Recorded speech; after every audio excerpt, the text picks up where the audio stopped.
Hello and welcome back to another episode of Uncovered, produced by TVC 22. I'm your host, Cruz. Today we're speaking with Adam Hoerdt, who's taking on a Canada-long trek on his bicycle. He has so far biked all the way from Newfoundland all the way here to Alfred. So Adam, how are you feeling today? I feel great, Bruce. It's a gorgeous day outside, and considering the weather we've had lately, it's been a perfect day for a bike ride. Perfect. And although I explained a little bit already to the audience, can you tell us again why you're biking all across Canada? Yeah, so we're doing this for a foundation that our family has set up for the inherited cardiac disease, arrhythmogenic right ventricular cardiomyopathy. Unfortunately, it has impacted our family immensely over the last 20 years. And so we're doing this bike ride to launch our work, to raise awareness for this disease, and also to help financially support the research team in Toronto trying to figure it out. Perfect. And before we go any further, can you go into a little more detail about the disease and why it's so lethal? Sure. ARVC takes the lives of young people, youth, and young adults without warning. A genetic a malfunction in the gene or a problem with some of the genes causes proteins to turn into fatty tissue, which stops electric conductivity. So electricity basically stops moving through the heart muscle, and young people die of sudden cardiac arrest. So unfortunately, this happened to my wife in 2001. We lost Jackie, and my son Greg has had 5 of them. Adam, I'm so sorry to hear that. Thanks, Bruce. Yeah. And just kind of moving forward, Adam, I'll give you a second there. That's all good. And so, as you mentioned, you've sadly lost your wife, and your son Greg is also a victim of this disease. Why now have you decided to start this bike ride? What inspired you? In total, we have 8 members of our family that are inflicted by this disease, and when Greg had his most recent cardiac arrest almost exactly a year ago, I decided enough was enough, and I kind of retired early, at least temporarily, and I sat down with other members of my family who were impacted by the disease, and we said we're going to do something to make a difference, and I want to launch it by riding across the country. And you know, there's so many other ways to spread awareness for anything that you're an advocate for. Why specifically bike riding? There are 2 things that I'm relatively good at and I enjoy doing. One is riding a bike, and the other one is talking to people. And you know, a big part of this journey has turned into, it was the plan, but it's turned into, in such a great way, just talking to Canadians across the country. And it started in Newfoundland, where ARVC is absolutely, it's a huge issue. There's so many people in Newfoundland have it. And just to be able to stop on the side of the road at the pace that you are when you're traveling by bicycle, and chat with people and share your stories and spread the word about, you know, what's happening to young people when they're dying of sudden cardiac arrest, but also what we can do to make a difference. Just face to face has just been an incredible journey, and you can't do that driving across in a car. Sounds perfect. And just kind of going forward with that, Adam, ARVC is relatively unknown in the medical world. Why do you think that is? Yeah, so you know, my understanding, not being a physician, my understanding is that there are kind of 2 categories of heart disease. There's the plumbing problems, that restricted blood flow, blockages, etc., and there's electrical problems. Of the electrical problems, ARVC is just one of them, but as I said before, it affects young people without warning, and Bruce, you said it perfectly. It is relatively unknown to the general public, but it's not rare. When you hear of, you know, the hockey player dropping on the ice as a young person, or, you know, more recently in the Euro Cup, a Danish player went down. That may very well have been ARVC, and you know, we've experienced it twice in our family, and I've been talking to a lot of people already across Eastern Canada where this has impacted them. So you're right, it's unknown, and we're working to change that because we don't believe it's rare. And although it's relatively unknown, what are some of the things that we already do know about the disease that might be able to help people overcome it?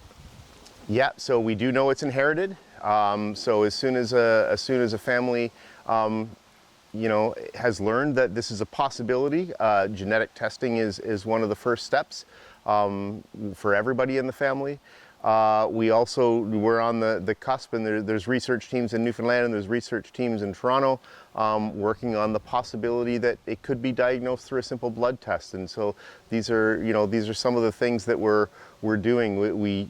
We know a lot more than we knew 20 years ago when my wife died. We didn't even know why she died, but we still have a lot more learning to do, and that's why we're working on funding the research to know more and know it more quickly. Exactly. It sounds like we're making good progress so far.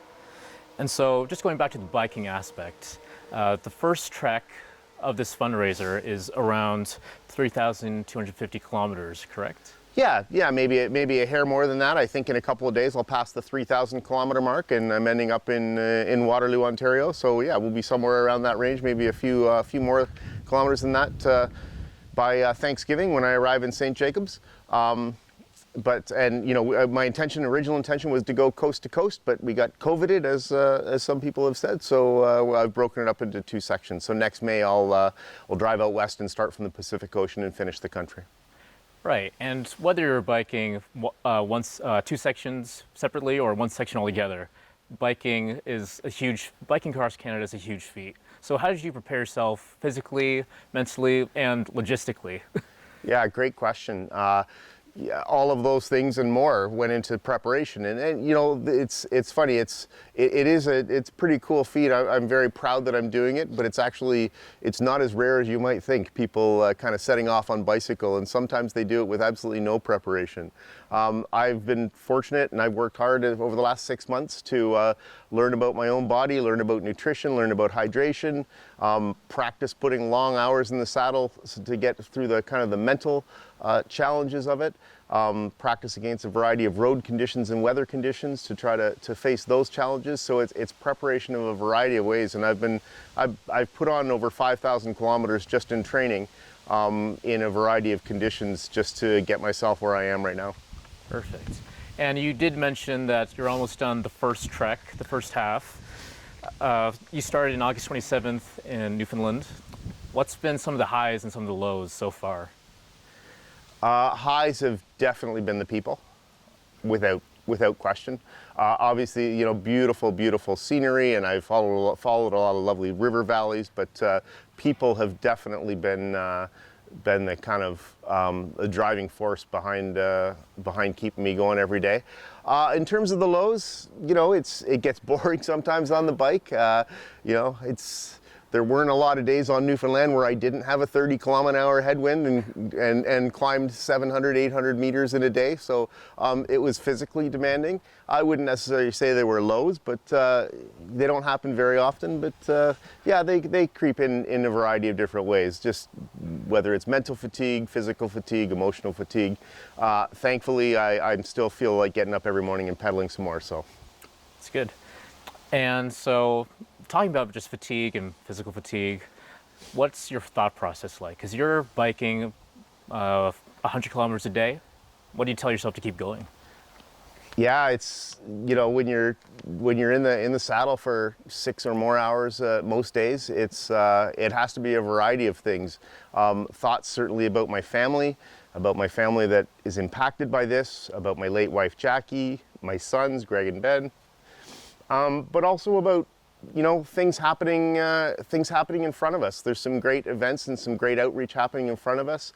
Tomorrow morning, there's going to be an event in Britannia Park in Ottawa where there's going to be a whole bunch of people from the Ottawa community surrounding me and cheering me on and asking questions and just wanting to hear more about what we're doing, why we're doing it. So that's a huge motivator in terms of keeping me going when I'm in the saddle for many hours a day. Perfect. And I actually did want to pull something that I read on your blog. Yeah. You said you actually named all 3 of your bicycles that you use. Yeah.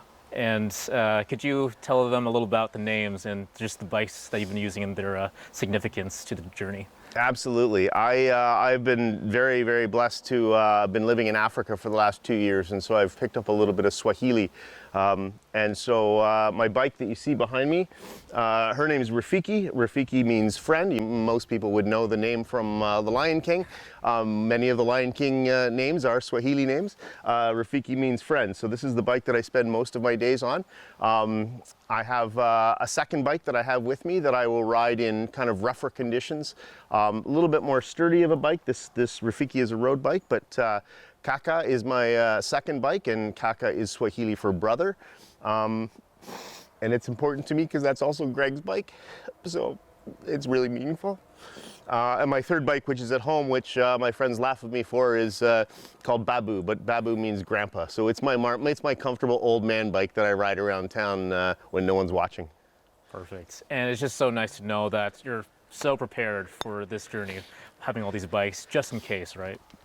Yeah, it's I wouldn't be able to do this without all the support I have, including my friend Ian, who's driving the truck and pulling the trailer behind us. And without him, I wouldn't have the good fortune of bringing a second bike. So super big thanks to him for allowing it all to happen. Otherwise, I'd be on my own. Sounds good. Adam, just going forward. So, why is it so important for people to not even just be educated, just be aware of this disease? Most of us know somebody that has had a sudden cardiac arrest. Many of us know somebody who's had a sudden cardiac arrest that's young. But very few of us know why that happens. And we didn't know why. It took 17 years for us to learn why Jackie died at the age of 31. It took until Greg's first cardiac arrest 17 years later. People need to know that there are answers out there, and we want to share the idea that as long as you're asking the right people, and as long as the research teams continue to do their great work, we will find answers. And not every sudden cardiac arrest is caused by ARVC, but it's caused by something similar. And the more we know, and the more we can start talking about it, and the more people can talk to their doctors about it and find out more about it, the more it'll be on our minds, and maybe the more we can do something to save some young people's lives. And just playing off of that, Adam, I've read your blog, and I've seen you be very active on it. So what part does social media have, or what part does social media play in spreading awareness? It's a huge part, Bruce. It's an absolutely huge part that I have no understanding of, and that's why I have a team of younger people than myself to take care of all that for me. So I do enter all of my own stuff on a fitness app called Strava, and then I have a team of fantastic people that are taking care of turning that into social media outreach and media outreach for me. And it's I can't imagine where we'd be. Well, we wouldn't be anywhere near where we are without that great team behind me doing all that fantastic work. Perfect. And just winding down now, Adam, life can be taken in an instant, as lots of people know. So what's the one thing you want people to take away from this story? Because I feel that a lot of people take their own life for granted. And yeah. I'm going to paraphrase my brother-in-law, Mike, who also has ARVC. And that is that we can't always predict or be in control of what happens to us. Lots of bad things, whether it's medical or otherwise, happen to a lot of people. And none of us are immune to negative things happening, but we can choose what to do next. This is what we're choosing to do. Perfect. And the final question, Adam, is once this entire trek across Canada is done, what's the next step? I'm an idea guy. I'm a brainstorming guy. So one of the many things that I do on a bicycle is to think about what the next step is. I don't have an answer for that at the moment, but it's going to involve outreach. It's going to involve outreach for sudden cardiac arrest and ARVC, and it's going to involve a bicycle. Perfect. Thank you, Adam. Thanks so much, Bruce. And for TVC 22, I'm Cruz.